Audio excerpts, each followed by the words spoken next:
Welcome back to our channel, where we dive into all things about brewing kombucha.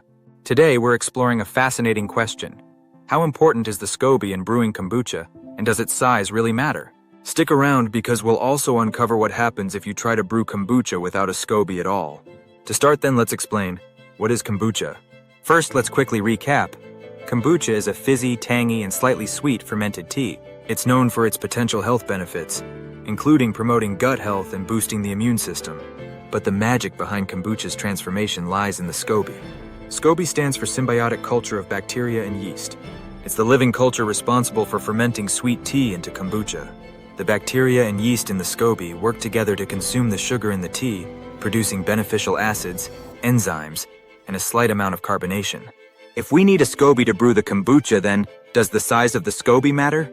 Now, let's address this big question. Does the size or thickness of the Scoby affect the quality of your kombucha? The short answer is, not as much as you might think. Here's why. Even a small piece of Scoby contains all the bacteria and yeast needed to ferment a healthy batch of kombucha. A larger Scoby might ferment the tea slightly faster because it has a bigger surface area, but it won't necessarily make your kombucha taste better or make it healthier. So whether you're using a big, thick Scoby or just a small piece, you'll still get all the benefits, as long as your tea is properly brewed and you've included starter liquid.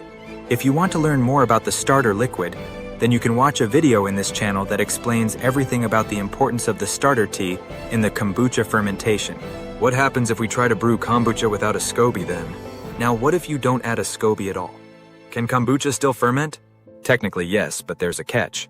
The starter liquid, that's the kombucha from a previous batch, contains the same bacteria and yeast found in the Scoby. So, if you only have starter liquid, and you don't have any Scoby, the fermentation can still happen for sure. However, brewing without a Scoby can be risky. The Scoby acts as a physical barrier that helps protect the tea from mold and harmful bacteria during fermentation. Without a Scoby, your kombucha is more vulnerable to contamination. That's why using even a small piece of Scoby is always recommended. The Scoby is essential for safe and successful kombucha brewing. Whether it's big or small, the size doesn't matter as much as the quality of your ingredients and the cleanliness of your brewing environment. And while you can technically brew without a Scoby, it's not ideal for a consistent, healthy batch. Then now you know it. The Scoby size doesn't matter as far as you add some to the brew.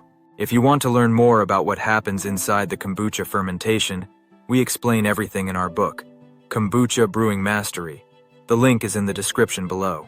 If you don't want to miss any of our videos and learn everything about kombucha fermentation, then don't forget to like, subscribe, and share. Have more kombucha brewing questions?